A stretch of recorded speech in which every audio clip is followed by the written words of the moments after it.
피었을 때 봄이라는 사실을 알게 되는 꽃이 있습니다. 봄에 피는 수많은 꽃들 중 유독 인기를 얻는 꽃이며 화투에서도 쉽게 찾아볼 수 있는 꽃이지요. 바로 벚꽃인데요.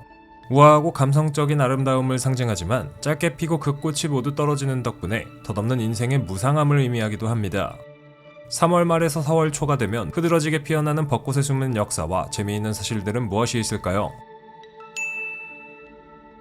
한국에 있는 벚꽃은 슬픈 역사와 궤를 같이 합니다. 사람들은 흔히 우리나라의 벚꽃은 일제시대에 강제로 심어진 것이며 봄철에 벚꽃을 즐기는 문화도 일본으로부터 유래된 것이라고 생각하죠. 조선시대 이전에는 벚꽃과 관련된 기록을 딱히 찾아볼 수 없고 일본이 군국주의의 상징으로 한반도 여기저기 벚꽃을 심었기 때문입니다. 벚꽃을 구경하는 것은 일본에서 도입된 것이 맞습니다.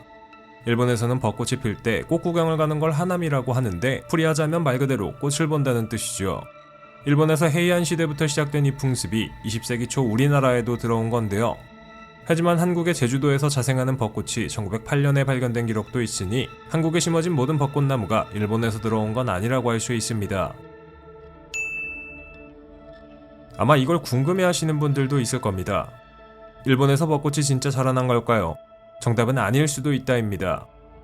일본에 널리 퍼지기 전 벚꽃은 히말라야 근처가 원산지였을 것으로 추정되고 있습니다. 벚꽃의 꽃잎은 먹을 수 있습니다. 달콤하기도 하고 가끔은 신맛도 나죠. 궁금하다면 바닥에 떨어진 꽃잎을 드셔보시면 되겠네요.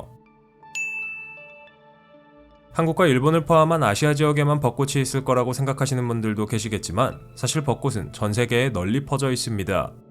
미국 조지아주의 메이컨에는 30만 그루가 넘는 벚꽃나무가 심어져 있어 매년 벚꽃 축제가 열리며 아름다운 장관을 연출하죠. 그리고 미국의 최초로 등장한 벚꽃의 기록은 1912년이라고 하니 꽤 오래되었다는 걸 알 수 있습니다. 또한 네덜란드에는 일본이 2000년에 기부한 400그루의 벚꽃나무가 있는데 이 나무들에는 각각 이름이 붙여져 있기도 하죠.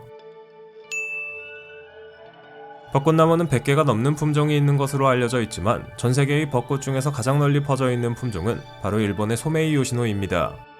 일본 내의 벚꽃나무의 80% 정도를 차지하고 있는 이 품종은 다른 나라에도 널리 퍼져 있는데 하얀색과 핑크색이 섞인 전형적인 우리가 생각하는 벚꽃이죠. 물론 벚꽃 중에는 핑크색이 감돌지 않는 하얀색의 벚꽃도 있습니다. 벚꽃, 즉 사쿠라가 일본의 국화라고 생각하시는 분들이 많은데 사실 일본에는 정해진 국화가 없습니다. 대신 일본 황실에서는 국화를 상징적으로 활용하죠.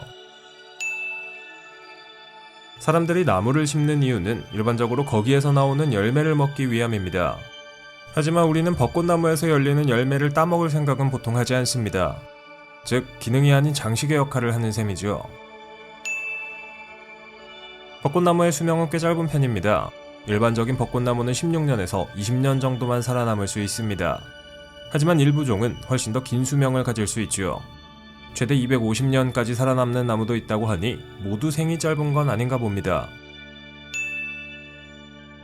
벚꽃은 한번 꺾은 가지에서는 꽃이 다시 피지 않습니다. 여러분들이 벚꽃 축제에 가서 가지를 꺾으면 손가락 하나가 잘려나가는 셈이죠. 이런 이유로 벚꽃을 꺾으면 경범죄가 되며 벌금을 내야 할 수 있습니다. 중국인처럼 하지 말라는데 계속 할 순 없겠죠. 벚꽃의 향은 매우 향긋합니다. 색깔도 예쁘지만 지친 일상에 생기를 불어넣어주기 때문에 그 향도 많은 사랑을 받죠. 이렇게 벚꽃 향을 좋아하는 건 우리뿐만이 아닌 것 같은데요. 미국의 한 화장품 회사에서 가장 잘 팔리는 향수는 바로 벚꽃향 향수라고 합니다. 이 향수 갖고 싶어지네요. 여전히 벚꽃은 봄날을 대표하는 꽃으로 우리에게 사랑받고 있습니다. 봄의 아름다움을 만끽하게 해주는 자연의 선물이기 때문이죠. 하지만 벚꽃이 우리에게 가져다주는 또 다른 의미는 바로 인생의 무상함과 덧없음이라는 점도 기억해야 하지 않을까요? 우리는 이 아름다운 꽃을 감상하면서 빠르게 흐르는 세월을 되돌아보고 우리가 계속 삶을 유지해갈 수 있는 것에 감사함을 느껴야 합니다. 벚꽃은 우리에게 봄의 활력과 아름다움을 선사하지만 그 안에 담긴 것은 영원하지 않기 때문에 이를 바탕으로 불변의 진리와 아름다움을 찾을 수 있도록 노력해야 하겠죠.